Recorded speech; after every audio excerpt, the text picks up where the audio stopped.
जय हिंद। बेहतर से बेहतर होने का तलाश करें, मिल जाए नदी तो समंदर की तलाश करें। टूट जाते हैं शीशे पत्थर की चोट से, पत्थर टूट जाए ऐसे शीशे तलाश करें। आज हम आपसे बीच में बात करते हैं अपने बचपन की कुछ कहानियों की। देखिए, हमारा परिवार एक जॉइंट फैमिली में, हम लोग एक छोटे से परिवार में जन्म लिए। सब लोग एक साथ रहते थे, अंकल सबका परिवार यहाँ पे। उसमें हम लोग के मकान के भी एक कमरे थे जिसमें हम लोग रहते थे।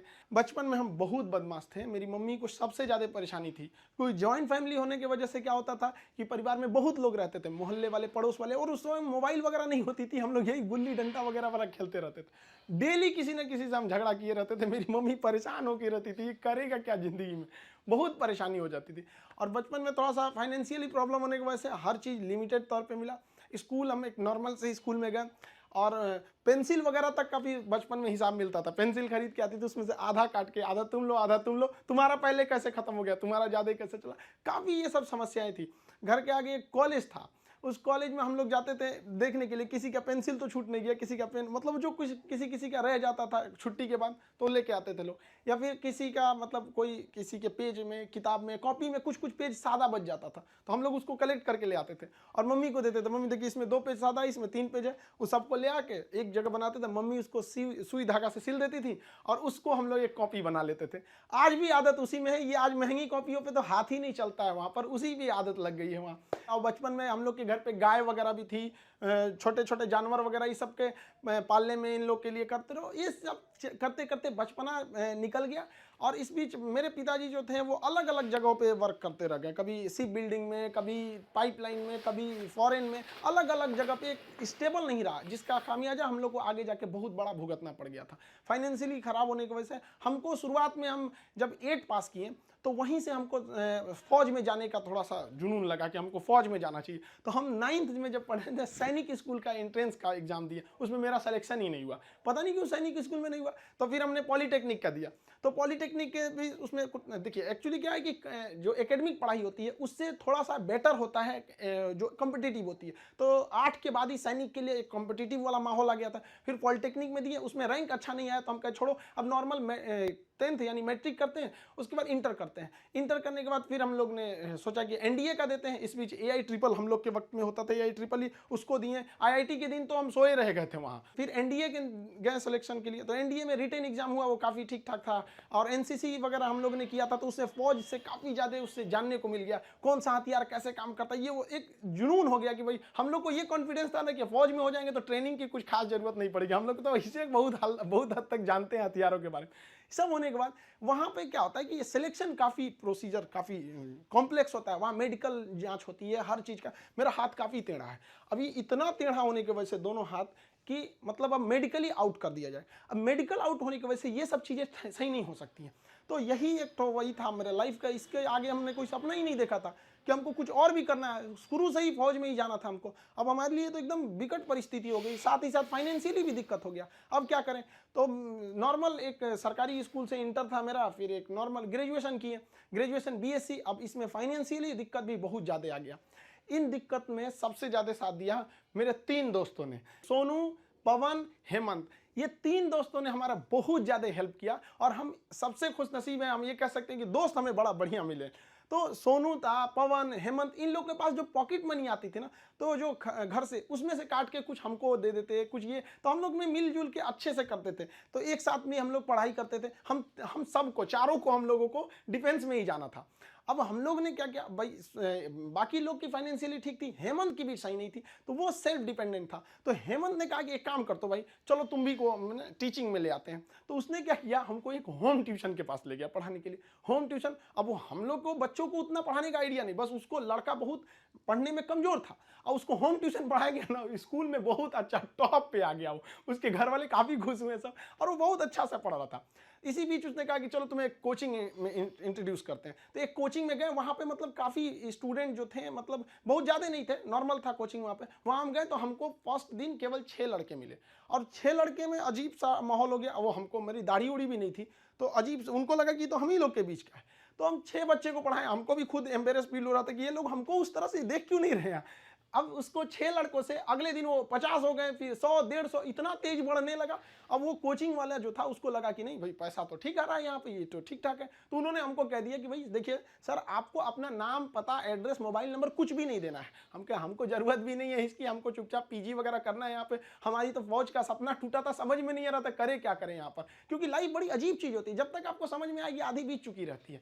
यहाँ लाइफ में क्या होता है, सोचेंगे क्या, बनेंगे क्या, ख्वाहिश कुछ और चीज की रहती है। यही है जिंदगी, सबको इसी के साथ चलना रहता है। तो हमने कहा कोई बात नहीं। उन्होंने कहा कि चलो भाई, हमारा उनको नाम पता था तो टाइटल के वजह से उन्होंने खान नाम दे दिया, खान सर। धीरे धीरे वहाँ पे पढ़ाते रहे, वहाँ पे लड़के बहुत हो गए। वो कोचिंग वालों को पैसा ज़्यादा दिखता था, हमें बच्चों का करियर दिखता था। वो कहते थे कि सर इतनी कम फी में आप इतना क्यों बता रहे हो। हम कहे सर हम कैसे करें, उनके साथ किस तरह से हम कह देंगे कि तुम्हें कम बता। इस वजह से थोड़ा सा टसल हो गया, हमको वो छोड़ना पड़ गया कोचिंग। फिर दूसरे जगह गए, तीसरे जगह। उसके बाद से हम लोग ने यहाँ पर आके अपना खान जीएस रिसर्च सेंटर किए। तो हमारा यहाँ पे कुछ खास जानकारी नहीं थी पटना में, क्योंकि हम लोग गांव एरिया से आए थे। तो यहाँ पे कुछ पार्टनर्स वगैरह को कुछ ढूंढे यहाँ के लोगों को। उन लोगों ने तो सत्यानाश ही कर दिया। उन लोगों ने सारा चीज 6 महीने बाद उन लोगों का फुल प्लानिंग था कि कोचिंग को हड़प लेना है। उन लोगों ने कहा कि बेंच भी मेरा, कुर्सी मेरा, पंखा में, सब कुछ। हम तो परेशान हो गए, मेरे पास कुछ भी नहीं बचा।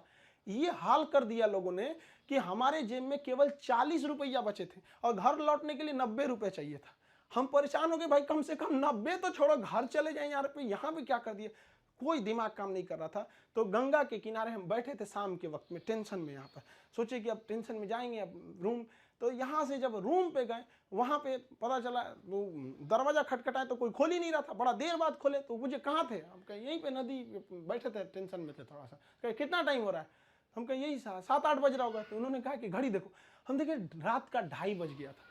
टेंशन से ना दिमाग काम नहीं कर रहा था, क्या करे क्या नहीं, अजीब सा माहौल हो गया था। अब हमको समझ में आ गया कि भाई हमारे पास केवल 40 बचा है, यानी ऊपर वाला हमको रोक रहा है यहाँ पर किसी ना किसी वजह से, तो हमें रुकना चाहिए। अब फाइनली हमने भी डिसाइड कर लिया कि अब हमको अपने फिर से एक नई शुरुआत करनी है। इस बीच हमको एक अनुभव मिला कि भाई सब पे आप आंख बंद करके भरोसा नहीं कर सकते।